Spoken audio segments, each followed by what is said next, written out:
welcome to another edition of Destination Bacon.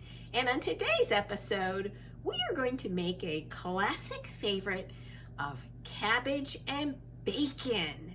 This dish can be used as a side dish, or, which is how I'm going to make it today, you can also make it as a main entree. So by adding some kind of protein in there, maybe some chicken or some sausage, you could actually have it be an entree. So stay tuned for this week's episode.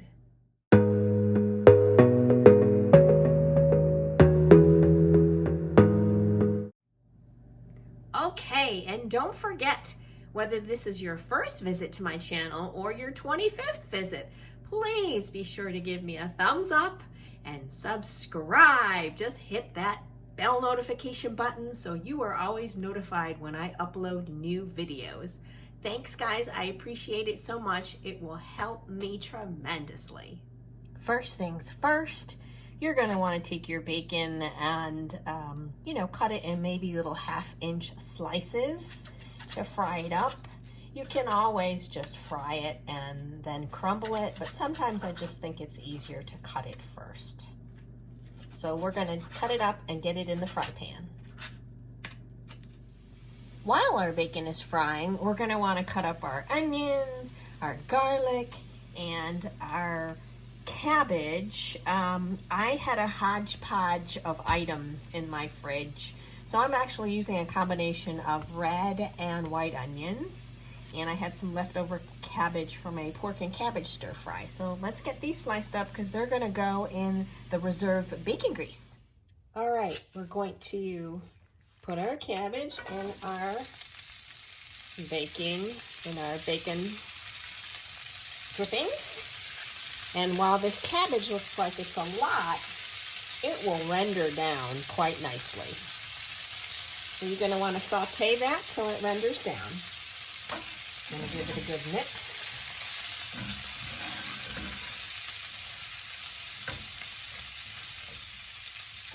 All right, let's give that a few minutes. You can see it's already rendering down nicely, but I'm going to actually put a cover on it, and that's going to help keep the moisture in because we really want to get that cabbage good and tender. After 3 or 4 minutes, you can go ahead and season it with some salt, maybe about 1/2 teaspoon, and some fresh cracked black pepper. Give it a nice flavor. And you can also do a little bit of smoked paprika. This is going to give it a nice color, maybe like 1/2 teaspoon. As well as a nice smoky flavor to complement the smokiness of the bacon. All right, this still needs to get a little more tender before we add the onions and the garlic. So let's keep this rendering down for another couple minutes. I think it's rendering down nicely. I'm going to add my red and white onions and let those go for a minute or two, and then I'll add my garlic last and add the bacon back in last. So let's saute and render down some of these onions. And again, as I mentioned, if you want to dress this up even more, you could add maybe some carrots for more color and sweetness, and you can add whatever protein you want if you don't want this just as a side dish. Those onions sauteing in there, oh, they smell so fragrant. They're going to be a lovely addition. Now that the onions have sauteed a bit, I'm going to go ahead and add the garlic. Garlic going in. Okay, let's give it another toss.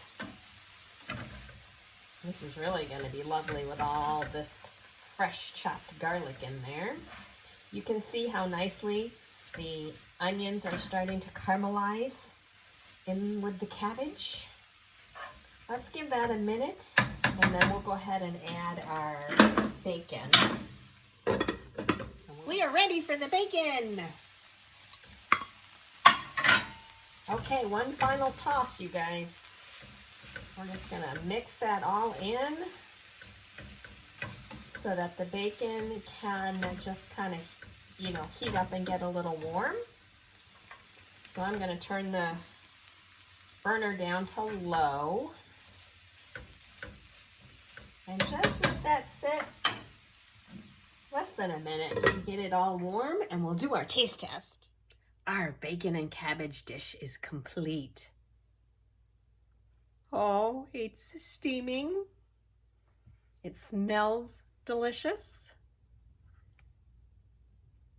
Okay, let's dig in. Oh my goodness. It's like right out of the pan, so super hot. It smells wonderful.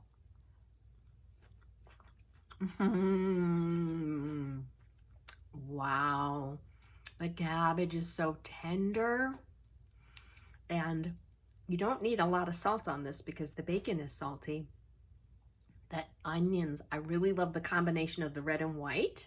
The red just gives it a little bit of extra sweetness.